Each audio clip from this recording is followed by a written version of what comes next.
के नौजवान बल्ले के खिलाफ खड़े हुए हैं। मेरी आपसे दरख्वास्त है कि आपको बैठ जाना चाहिए, क्योंकि हमने ये इलेक्शन जीतना है। अच्छा,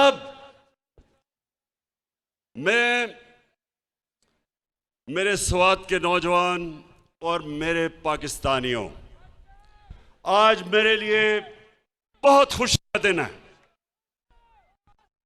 आज मैंने खास अल्लाह का सुबह उठ के शुक्र अदा किया। क्या वजह है स्वात के लोगों, मैं क्यों इतना खुश हूं? क्योंकि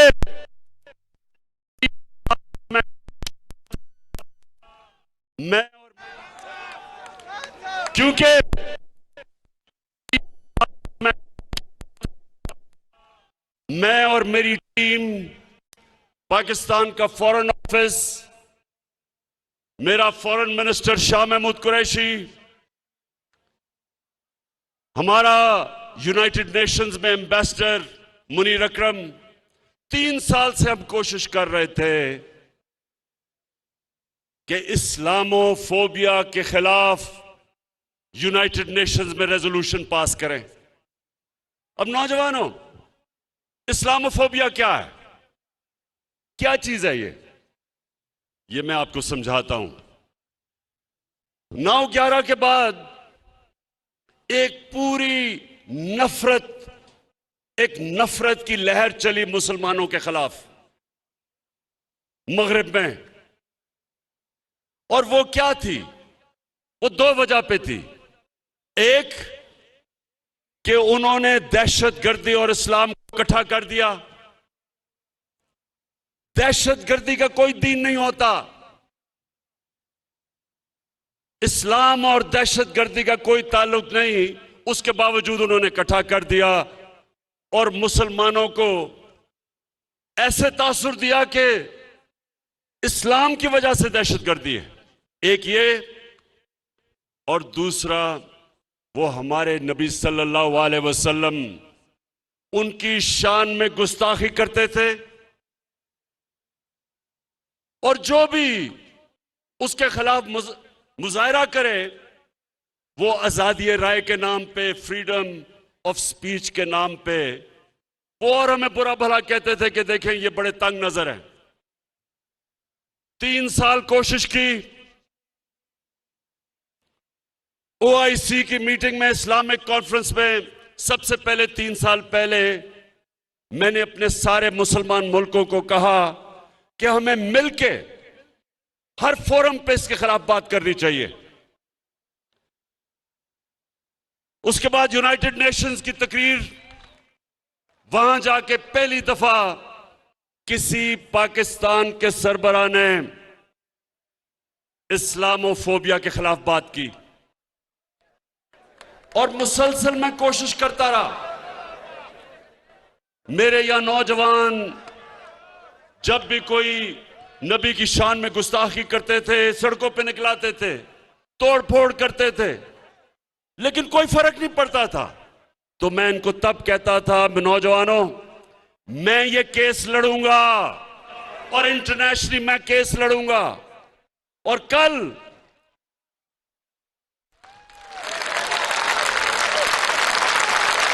और अल्लाह का करम है कि कल ये फैसला हुआ, यूनाइटेड नेशंस की रेजोल्यूशन हुई, 57 मुसलमान मुल्कों ने मिलकर पेश की पाकिस्तान की रेजोल्यूशन इस्लामोफोबिया के खिलाफ। सुबह से सारी मुसलमान दुनिया से मुझे मुबारकें मिल रही हैं। इस्लामोफोबिया का नुकसान सबसे ज्यादा जो मुसलमान मगरबी ममालिक में थे उनको होता था। आदमी दाढ़ी वाला निकलता था, उसको बुरा भला कहते थे। औरत, मुसलमान औरत हिजाब करती थी, उसको सड़क पे गालियां निकालते थे, कोई पूछने वाला नहीं था। और आज सबसे ज्यादा जो खुश हैं वो बैरून मुल्क पाकिस्तानी हैं, बैरून मुल्क मुसलमान हैं।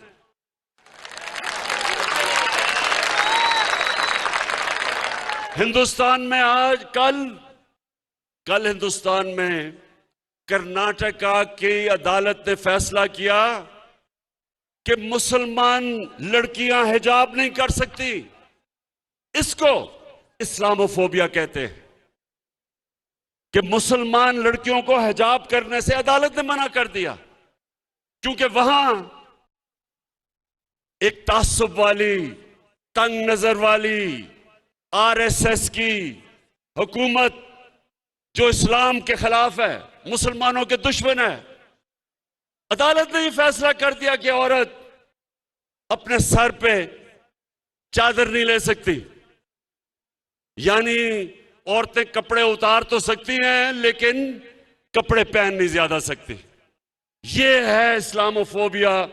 और शुक्र है अल्लाह का कि हमारी कोशिशों की वजह से यूनाइटेड नेशंस ने यह रेजोल्यूशन पास की। और अब मैं सवाल पूछता हूं, मौलाना फजलुर रहमान, मैं तुम्हारे से सवाल पूछता हूं,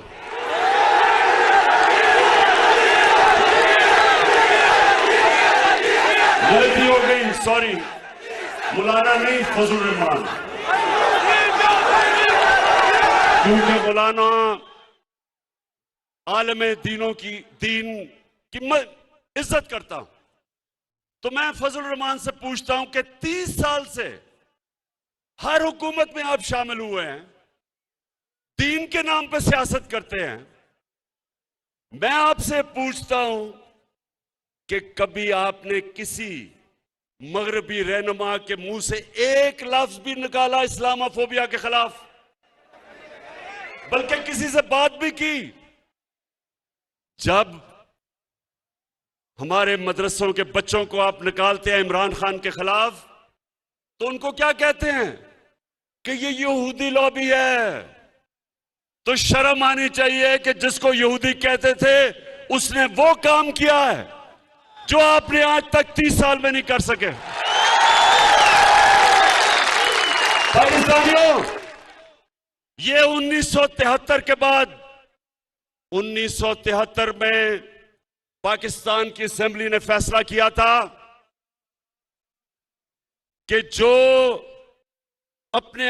लोग हमारे नबी सल्लल्लाहु अलैहि वसल्लम को आखिरी पैगंबर नहीं मानते वो मुसलमान नहीं हैं। ये 1973 की असेंबली ने फैसला किया था। उन्होंने कहा था कि कायदियानी जो हमारे नबी सल्लल्लाहु अलैहि वसल्लम को आखिरी नबी नहीं मानते वो मुसलमान नहीं है, वो अक़लियत है। ये उसके बाद ये सबसे बड़ा काम हुआ है मुसलमान दुनिया के लिए कि आज यूनाइटेड नेशंस ने तस्लीम किया है कि इस्लामोफोबिया के खिलाफ दुनिया को आवाज बुलंद करनी चाहिए। और 15 मार्च हर साल इस्लामोफोबिया का दिन बना दिया गया है। और सवाल के लोगों, मैं पूछता हूं, इन पिछले 35 साल में जो 3-3 दफा वजीर आजम बने, मैं इनसे पूछता हूं कि कभी आपने यूनाइटेड नेशंस में इसके खिलाफ बात की? कभी आपने ओआईसी में बात की इस्लामोफोबिया के ऊपर? और खास तौर पे नवाज शरीफ, जब आप पर्चियां पकड़ के अमेरिकी सदर के सामने बैठे हुए थे तो एक पर्ची इस्लामोफोबिया की भी पकड़ लेनी थी, एक कश्मीर की भी पर्ची पकड़ लेनी थी। लेकिन जो गुलाम लोग होते हैं वो, उनके कोई अकीदा नहीं होता, बिलीफ सिस्टम नहीं होता, उनका सिर्फ इस तरह के लोगों का जिनका पैसा खुदा होता है, जो पैसे की पूजा करते हैं, उनकी कांपें टांगेंगी अमेरिकी सदर के सामने। इंसान को, स्वाद के लोगों, ला इलाहा इल्लल्लाह इंसान को आजाद करता है। जब आप ये फैसला करते हैं कि अल्लाह तेरे सिवा किसी के सामने नहीं झुकूंगा, आजाद हो जाता है इंसान। हमने, मेरे साथ जो चले थे 25 साल पहले, हमने अपनी तहरीक इंसाफ का नस्बुल ऐन रखा था, इया का नाबुदो व इया का नस्ताइन, कि अल्लाह से तेरी इबादत करते हैं और सिर्फ तेरे से मदद मांगते हैं। इसलिए इमरान खान अमेरिकी सदर हो या दुनिया का जो भी सदर हो, उसके सामने आंख में आंख डाल के बात करता है, झुकता नहीं है, पर्चा नहीं पकड़ता। क्योंकि अल्लाह के सिवा कोई खुदा नहीं है। नौजवानों, कोई खुदा नहीं है अल्लाह के सिवा। हमारे मुल्क में जब 2008 से लेके 2018 तक ये दो जमातों, पीपल्स पार्टी और नून लीग जब इक्तदार में थे, 400 ड्रोन हमले हुए पाकिस्तान पे, 400। हमारी औरतें बच्चे मरे, बेकसूर लोग मरे, हमारे लोगों के घर बर्बाद हो गए। अमेरिका की जंग में शिरकत करके स्वात के लोगों ने कितनी कुर्बानी दी, कितने लोगों ने नकल मकानी की, घर उजड़ गए लोगों के। तो क्या ये जो दो मुल्क के सरबराह थे, कभी इन्होंने अमेरिका को ये कहा कि एक तरफ हम तुम्हारी जंग में शिरकत कर रहे हैं, दूसरी तरफ हमारे ऊपर ही बमबारी कर रहे हैं? ये कभी दुनिया की तारीख में कभी किसी मुल्क पे ये गुजरी है? नहीं गुजरी। ये क्यों नहीं बोले? स्वात के नौजवानों, आप बाशऊर लोग हैं, सुने क्यों नहीं बोले? अगर इमरान खान के भी अरबों रुपए मुल्क से बाहर ऑफशोर अकाउंट्स में पड़े होते, मैंने यहां से चोरी करके मैं भी बड़े बड़े महलात लंदन के अंदर मेरे होते, बच्चे मेरे महलों में रह रहे होते, बड़ी बड़ी गाड़ियां मैं चला रहा होता चोरी के पैसे से, तो मैं भी उनके सदर के सामने पर्चियां लेके बैठा होता। क्योंकि जब स्वात के नौजवानों, जब वो चाहें, आज जिस तरह रूसियों के साथ, जितने भी रूसियों के बड़े बड़े उनके बिजनेसमैन के बाहर पैसे पड़े हैं, मगरिब के अकाउंट्स में, बैंकों में, उनके जायदाद सब जब्त हो रही हैं। तो इनको भी पता है कि जिधर इनके पैसे पड़े हैं, इनके महलात हैं, जब चाहे वो इनको जब्त कर सकते हैं। इनके पैसे ने इनको गुलाम बनाया है, इनके चोरी के पैसे ने इनको झुका दिया उनके सामने। और इन्होंने इस कौम को, जो एक अजीम कौम है, इन्होंने हमें भी अपनी हरकतों से हमें दुनिया में जलील किया है। ये सुन लें कि एक कौम, 100 गीदड़ों की कौम जिसका सरदार शेर हो, वो जीत जाएगी 100 शेरों की कौम जिसका सरदार नवाज शरीफ की तरह गीदड़ हो। हमारी एक अजीम कौम है, ऊपर करप्ट जब लोग बैठे, एक तो पैसा चोरी करके बाहर ले गए, कौम को मकरूज कर दिया। 10 सालों में इनके 4 गुना ज्यादा कर्जा बढ़ा पाकिस्तान का, मुल्क को मकरूज कर दिया। बाहर 20-20, 25-25 निजी दौरे किए जब कौम को मकरूज कर रहे थे। और मेरे पाकिस्तानियों, यही नहीं सिर्फ इन्होंने किया, इन्होंने मुल्क के मफादात को अपनी जात के लिए कुर्बान किया। तो मैं आज स्वात के लोगों, आपके सामने ये कहना आया हूं कि आप सब इस मुल्क की बका के लिए, अपने बच्चों के मुस्तकबिल के लिए, नौजवानों अपने मुस्तकबिल के लिए ये समझ जाएं कि ये जो करप्ट टोला ये जो 3 चूहे इकट्ठे हो गए हैं शिकार करने के लिए, मैं आज आप सबके सामने कह रहा हूं कि इंशाल्लाह मैं आप इनका शिकार करके दिखाऊंगा। क्योंकि ये कर क्या रहे हैं?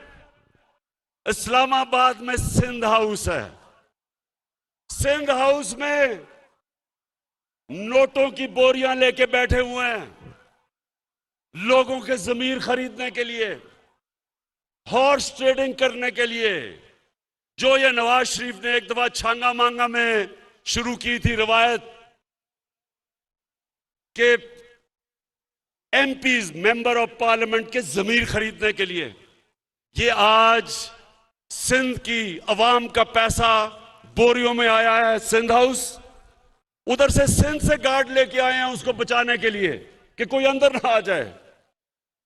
और क्या कोशिश हो रही है? सारी दुनिया के सामने बेशर्मी से कि हमारे एमएनएस को खरीदने आए हैं। और खरीदने इसलिए आए हैं कि इनको सब डर लगा हुआ है कि इनके करप्शन के केसेस तैयार हैं और अगर इमरान खान थोड़ी देर और रह गया तो इन सब ने जेलों में जा। और इन्होंने फैसला किया सब ने कि अगर ये कामयाब हो जाते हैं तो सबसे पहला काम इनका क्या होगा? नैब को खत्म करना, अपने करप्शन के केस खत्म करना। शर्म भी नहीं आती, खुल के कह रहे हैं कि हम आते साथ ही नैब खत्म करेंगे। तो इंशाल्लाह ये जो आने वाले दिन हैं ये पाकिस्तान की तारीख के फैसला कुन दिन है।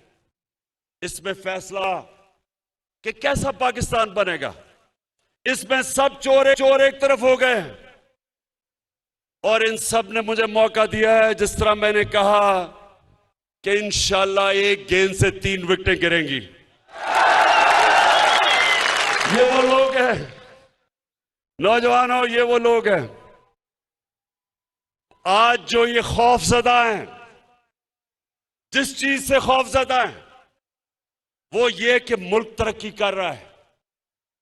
आज मैं चैलेंज करता हूं सबको कि मुआवजा कर लें कि इनके दौर में हालात क्या थे और हमारे 3.5 साल में क्या है।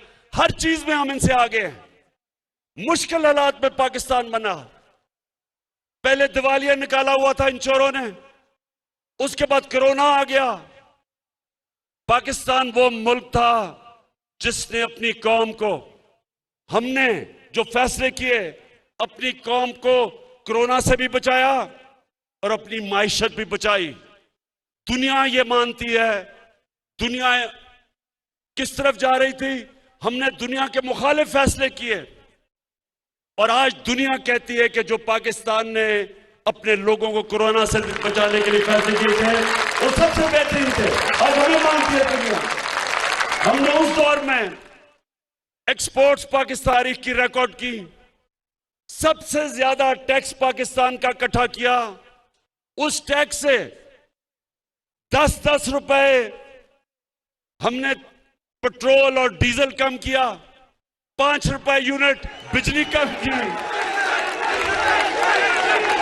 हमारी टेक्सटाइल की रिकॉर्ड एक्सपोर्ट्स, इस मुल्क के अंदर कभी इतना ज्यादा ज़राअत के अंदर पैसा नहीं आया। गंदम की रिकॉर्ड, मकई रिकॉर्ड, चावल की रिकॉर्ड फसल। वो मुल्क जिसके जो ज़राअत का मुल्क था, पहली दफा किसानों को इस तरह का पैसा मिला। आईटी जो नौजवानों का जो मुस्तकबिल है, रिकॉर्ड आईटी की एक्सपोर्ट्स की। मैं चैलेंज करता हूं, हर चीज में हम इनसे आगे हैं। हम वो हैं जिन्होंने पहली दफा अपने बच्चों का मुस्तकबिल सोचते हुए मौसम की तब्दीली को बचाने के लिए पहले 1 अरब दरख्त पख्तूनख्वा में उगाए, अब 10 अरब दरख्त सारे पाकिस्तान में उगाने जा रहे हैं अपने बच्चों का मुस्तकबिल बचाने के लिए। हमने 10 डैम्स शुरू किए हैं पाकिस्तान में। 50 साल के बाद बड़ी डैम्स बन रही हैं। मुमन डैम 2025 में जो सारे पेशावर के इलाके को इनकलाब आ जाएगा, वहां ज़राअत में भी पेशावर के लोगों को पानी भी मिलेगा। उसके बाद दासू डैम, उसके बाद बादशाह डैम 2028 तक बनेगी। जो पाकिस्तान का जो पानी है, जो रिजर्वोयर है, वो दुगना हो जाएगा। इससे और जमीन काश्त में आएगी, इससे और ज्यादा इंशाल्लाह अनाज इस मुल्क में होगा, इससे इंशाल्लाह और खुशहाली आएगी। तो आखिर में स्वात के लोगों, जरा मुझे अब आपने हाथ उठा के बताना है कि क्या, अभी नहीं, अभी हाथ नीचे करो, अभी मैं बताऊंगा। क्या आप तैयार हैं कि एक गेंद से मैं 3 विकेटें गिराऊं? और ये जो लोग हैं, नवाज शरीफ बाहर बैठा है। अच्छा ये जरा सुने, कभी अपने टेलीफोन के ऊपर कभी गूगल करके देखें कि कभी हुआ है 3 दफा मुल्क का प्राइम मिनिस्टर, उसके बच्चे बाहर बैठे हैं, अरबों रुपए की प्रॉपर्टीज में बैठे और कहते हैं हम पाकिस्तान के शहरी नहीं। बेटी के नाम में 4 बड़े बड़े लंदन के महंगे इलाके में घर हैं, एक अभी तक रसीद नहीं बता सके कि पैसा किधर से आया, क्योंकि चोरी का पैसा है। उसका जो मुंशी इसहाक डार, वो भी बाहर बैठा है, उसके बेटे भी बाहर, और वो पति सारे। इधर हमारा जो 3 के साथ जो शक्ल नजर आती है सूट पहन के, वो सूट इसलिए पहनता है कि जब वो यूरोपियन को मिलता है या अमेरिकी एम्बेसी से लोगों को मिलता है तो बताता है कि सर मैं भी आप ही की तरह हूं, देखिए मैंने सूट पहना हुआ, मैं अंग्रेजी बोलता हूं। तो शोबाज के आपको पता है मकसूद चपड़ासी कौन है? मकसूद चपड़ासी? मकसूद चपड़ासी वो है जो शहबाज शरीफ की चपड़ासी बना हुआ था। एक दिन उसको पता चला उसके बैंक में 375 करोड़ रुपया आ गया है, और बाकी जो नौकरों के नाम पे 1600 करोड़ रुपया आया। तो जब से अदालत में पूछ रहे हैं कि जी पैसा किधर से आया, तो कभी शहबाज शरीफ की कमर में दर्द हो जाती है, कभी उसका वकील भाग जाता है, डेट्स पे डेट ले रहा है। इसको भी डर लगा हुआ है कि अगर ये इमरान खान रह गया तो ये अगले 2-3 महीने में ये भी जेल में जाएगा। तो ये सारे मुजरिम और मुल्जिम इकट्ठे होके अब कोशिश कर रहे हैं पैसे लगा के कि किसी तरह लोगों को खरीदे। तो मैं इलेक्शन कमीशन से भी वैसे आज पूछता हूं कि ये जो आपके सामने हॉर्स ट्रेडिंग हो रही है, क्या ये आइन के अंदर इजाजत है? क्या दुनिया की कोई जमहूरियत इसकी इजाजत देती है?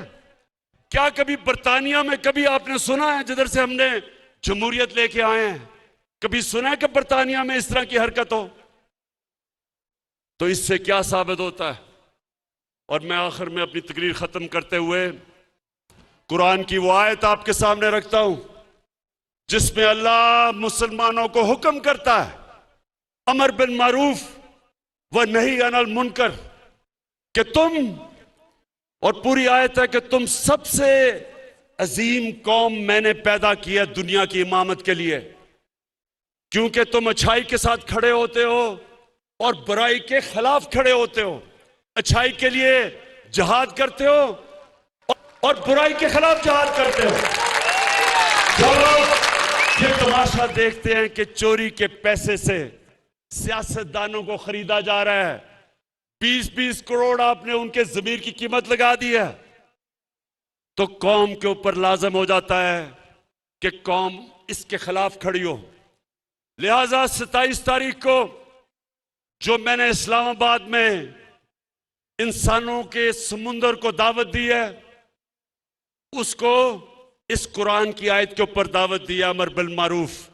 मैं चाहता हूं मेरी कौम निकले और इस्लामाबाद में पहुंच के बताए दुनिया को कि हम सच के साथ खड़े हैं, हम अच्छाई के साथ खड़े हैं, हम इन चोरों के खिलाफ खड़े हैं, हम इन डाकुओं के खिलाफ खड़े हैं, हम इन मुनाफिकों के खिलाफ खड़े हैं, हम इन अमेरिका के गुलामों के खिलाफ खड़े हैं। पाकिस्तान पाइंदाबाद।